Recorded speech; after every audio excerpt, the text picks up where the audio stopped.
नमस्कार दर्शकों, स्वागत है आपका आईबीपी न्यूज में। मैं हूं आपके साथ मुनीश कुमार मल्होत्रा। इस वक्त की बड़ी खबर उत्तर प्रदेश के जनपद हरदोई से आ रही, जहां हरदोई से ये बड़ी और अहम खबर आईबीपी न्यूज आपको दिखा रहा है। हरदोई क्षेत्र के मल्लावा में पहुंचे उत्तर प्रदेश के तेज तर्रार मुख्यमंत्री योगी आदित्यनाथ। लोकसभा मिश्रित क्षेत्र के मल्लावा में गरजे योगी आदित्यनाथ, विपक्ष के फूले हाथ पांव। आपको बता दें, ये बड़ी और अहम खबर आईबीपी न्यूज पर आप देख रहे हैं। आईबीपी न्यूज के माध्यम से हम आपको बताना चाहेंगे कि मल्लावा स्थित जहां पे ये कार्यक्रम का आयोजन किया गया था, वहां पर योगी आदित्यनाथ ने जमकर विपक्ष पर बरसे हैं और जनता को संबोधित करते हुए आने वाले समय में बहुत ही जल्दी 4 जून को जो होने वाला परिणाम है उसमें 400 पार को लेकर के भी बात कही है, जिसके बाद वहां पर योगी और मोदी के जिंदाबाद के नारे लगाने को देखने मिले हैं। और आपको बता दें कि जब योगी आदित्यनाथ मंच पर पहुंचे थे, उसके बाद वहां पर जय श्री राम के नारों से क्षेत्र गूंज उठा। हजारों की तादाद में लोग मौजूद। योगी आदित्यनाथ ने जनसभा को संबोधित करते हुए आज ये बड़ी बातें कही हैं।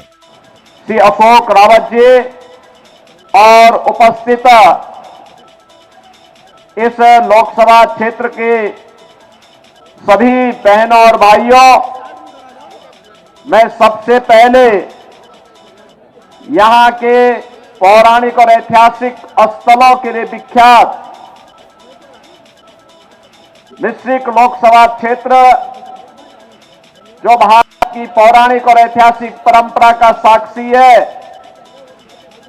इस क्षेत्र की जनता जनार्दन और यहां की पावन धरा को नमन करते हुए इस भीषण गर्मी में, गर्मी की परवाह किए बगैर आप सब इस चुनावी सभा के लिए यहां उपस्थित हुए हैं। आपके उत्साह और उमंग के लिए मैं आपका हृदय से अभिनंदन करता हूं, स्वागत करता हूं। बहनों और भाइयों, आपका जो ये उत्साह है कि सर्दी हो या गर्मी, बरसात हो या आंधी, इसकी परवाह किए बगैर हम भी मोदी जी के भारत को दुनिया की सबसे बड़ी ताकत बनाने के अभियान का हिस्सा बनेंगे। यह सचमुच अभिनंदनीय है, उत्साहवर्धक है। मैं इसके लिए आप सभी हरदोई वासियों का, मल्लावा विधानसभा क्षेत्र के नागरिकों का मैं हृदय से आभार व्यक्त करता हूं। बहनों और भाइयों, आपने विधानसभा चुनाव में भी भारतीय जनता पार्टी को अपना आशीर्वाद दिया था। 2019 में जब महागठबंधन था, तब भी आपका आशीर्वाद भारतीय जनता पार्टी के प्रत्याशी श्री अशोक रावत को प्राप्त हुआ था। और आज एक बार फिर से हम लोग आए हैं, श्री अशोक रावत को आपका आशीर्वाद प्राप्त हो और मोदी जी के नेतृत्व में नए भारत के निर्माण में हम भी सहभागी बने, इस दृष्टि से हम लोग आए हैं।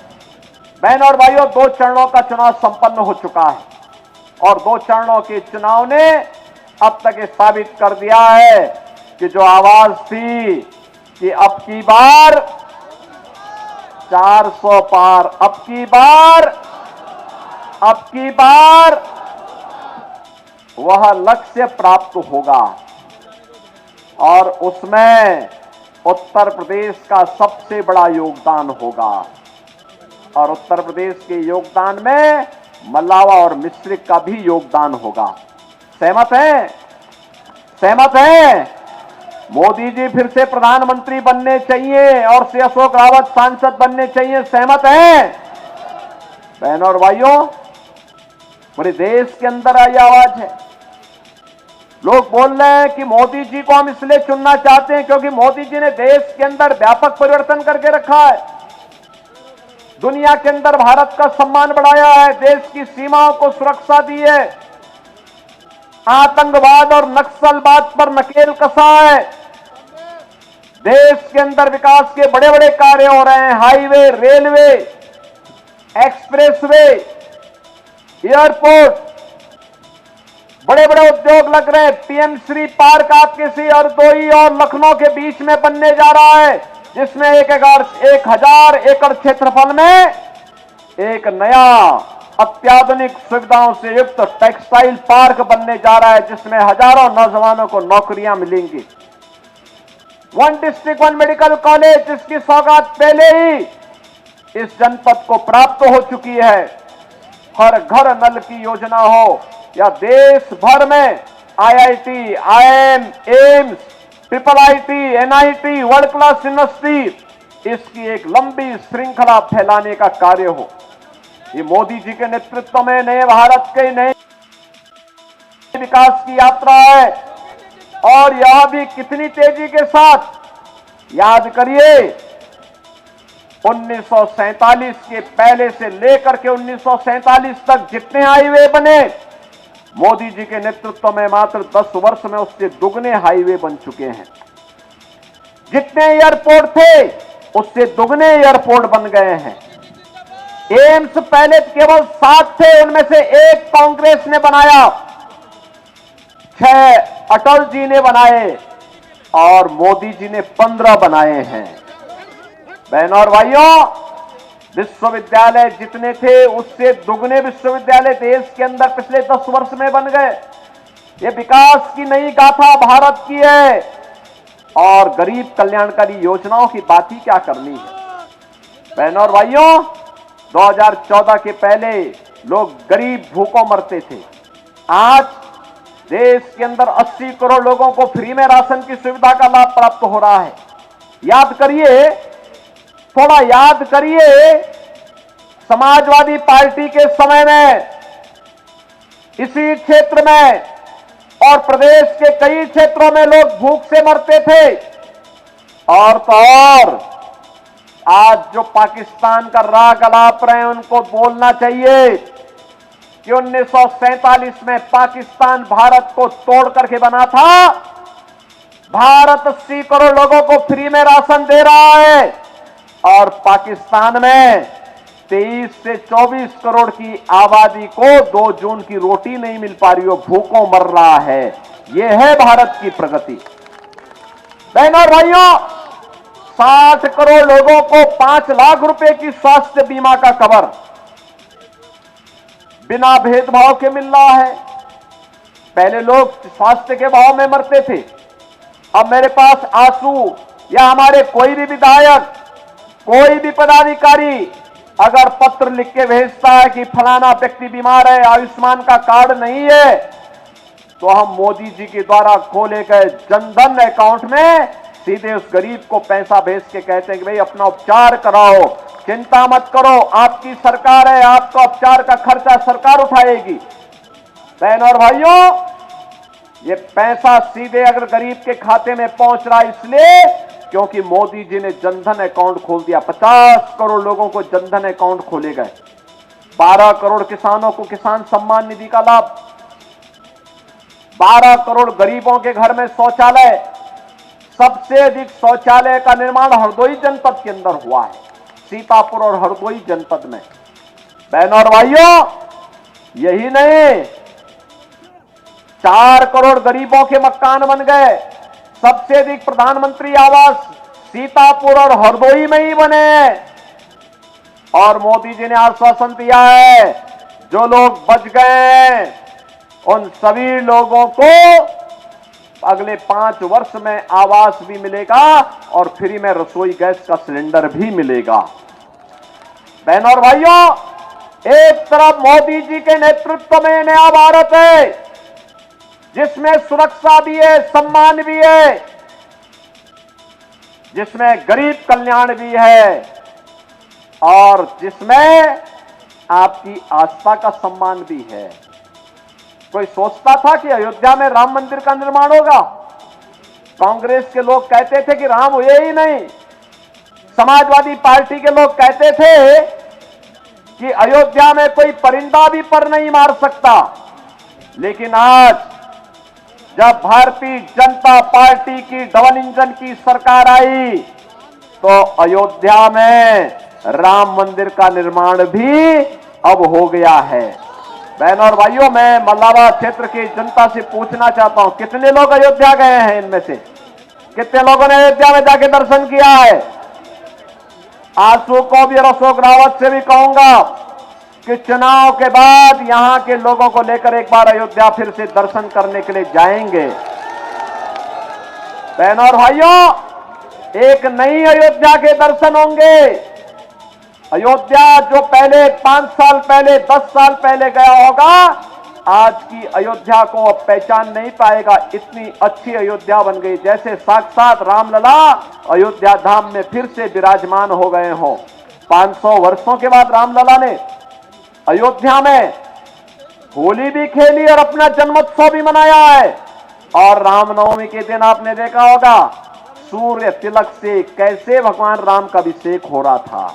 यह है नया भारत। विरासत भी है, विकास भी है, जन विश्वास भी है, आपकी सुरक्षा भी है, सम्मान भी है और समृद्धि के लिए भी नए नए कार्य हो रहे हैं। अभी मैं देख रहा था गंगा एक्सप्रेसवे जा रही है हरदोई जनपद में। इतना लंबा गंगा एक्सप्रेसवे का है। बहनों और भाइयों, जिस दिन गंगा एक्सप्रेसवे बन जाएगी, हरदोई जनपद की कायाकल्प हो जाएगी। विकसित जनपदों में हरदोई की गिनती हो जाएगी। लाखों नौजवानों के लिए नौकरी और रोजगार खुलेंगे। मैं पूछना चाहता हूं, एक तरफ विकास के इतने बड़े बड़े कार्य और दूसरी तरफ आपकी आस्था का सम्मान भी। कांग्रेस सपा बसपा की सरकारें कर क्या रही थी?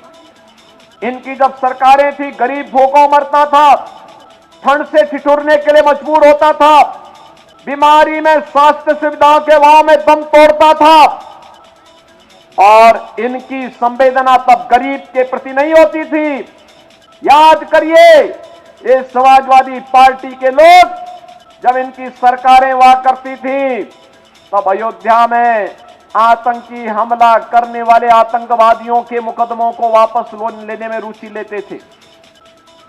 इन्होंने रामपुर में सीआरपीएफ कैंप पर आतंकी हमला करने वाले आतंकवादियों के मुकदमों को वापस लिया था।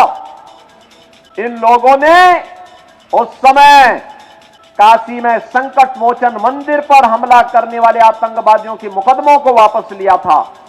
लखनऊ, अयोध्या और वाराणसी की कचहरियों पर हमला करने वाले आतंकवादियों के मुकदमों को वापस लेने का प्रयास किया था। तब हाई कोर्ट ने एक टिप्पणी की थी, माननीय न्यायालय ने कहा था कि आज इन आतंकवादियों के मुकदमों को वापस ले रहे हो, कल इन्हें पद्म पुरस्कारों से नवाजोगे। सरकार का यह कृत्य अत्यंत खतरनाक है, निंदनीय है और कोर्ट ने कंडेम किया था समाजवादी पार्टी को। आतंकवादियों की समर्थक ऐसी समाजवादी पार्टी को क्या वोट देंगे? क्या आप वोट देंगे? क्या राम का अपमान करने वालों को क्या वोट देंगे? क्या? और बहनों और भाइयों, अब तो इन्होंने सेंध लगानी शुरू कर दी है। जब इनको लग गया कि अब कुछ नहीं होने वाला है, जनता बहरंग करने वाली है, अब ये लोग क्या करने जा रहे हैं? अब इन्होंने अपने मैनिफेस्टो में कुछ चीजों का उल्लेख किया है। क्या कहा है? कहा है कि अगर कांग्रेस और समाजवादी पार्टी की सरकार आती है तो पिछड़ी जाति को मिलने वाले आरक्षण में से एक हिस्सा मुसलमानों को दे देंगे। क्या हिंदुस्तान स्वीकार करेगा? क्या अनुसूचित जाति जनजाति को मिलने वाले आरक्षण में से एक हिस्सा काट करके मुसलमानों को दे देंगे? क्या हिंदुस्तान इसको स्वीकार करेगा? क्या? अरे ये बाबा साहब भीमराव अंबेडकर का अपमान है। कांग्रेस ने बाबा साहब भीमराव अंबेडकर का हमेशा अपमान किया, समाजवादी पार्टी ने भी बाबा साहब भीमराव अंबेडकर का अपमान किया और आज ये आपके आरक्षण के अधिकार पर भी सेंध लगाने का कुत्सित प्रयास कर रहे हैं। कांग्रेस और समाजवादी पार्टी के इन मंसूबों को हमें पूरा नहीं होने देना है। और इस दिशा से मोदी जी ने कहा है, आत्मनिर्भर भारत और विकसित भारत बनाने के लिए। आत्मनिर्भर भारत का मतलब हर नौजवान आत्मनिर्भर होगा, उसके हाथ को कार्य होगा। आत्मनिर्भरता का मतलब हर अन्नदाता किसान आत्मनिर्भर होगा। आत्मनिर्भरता का मतलब हर महिला आत्मनिर्भर होगी। 3 करोड़ ड्रोन दीदी बनाने का एक लक्ष्य प्रधानमंत्री मोदी जी ने दिया है। इन्हें लखपति दीदी के रूप में हम बनाएंगे। यह काम मोदी जी ने अभी से काम करना प्रारंभ कर दिया है। व्यापारी के व्यापार को आगे बढ़ाने के लिए तमाम योजनाएं आएंगी। हस्तशिल्पियों का सम्मान होगा और भारत दुनिया का सिरमौर होगा। हमारा देश दुनिया का सिरमौर हो, किसको खुशी नहीं होगी? आप खुश होंगे ना हमारा देश अगर विकास करता है तो। हमारे देश का विकास का मतलब आप सबका विकास, हर गांव का, हर गरीब का, हर किसान का, हर नौजवान का, हर महिला का, हर एक का विकास। और इसीलिए हम लोग आए हैं। हमें विकसित भारत के लिए इस चुनाव में वोट करना है। आप सहमत हैं? मोदी जी के साथ सब खड़े हैं ना? मोदी जी अभी कुछ देर के बाद इटावा आने वाले हैं। मैं भी वहीं जा रहा हूं। मोदी जी के पास आपकी आवाज पहुंचनी चाहिए। पहुंच जाएगी? बहन और भाइयों, इसके लिए आपको वोट पोल करना होगा। चुनाव के दिन चतुर्थ चरण में आपको मतदान में भाग लेना होगा। मतदान में भाग लेंगे, हर एक मतदाता को मतदान स्थल पर लेकर के जाएंगे। अशोक रावत बनकर के और मोदी जी का प्रतिनिधि बनकर के प्रत्येक मतदाता को मतदान केंद्र पर लेके जाएंगे। सहमत हैं? मैं आश्वस्त होकर के जाओ, घर घर बताएंगे।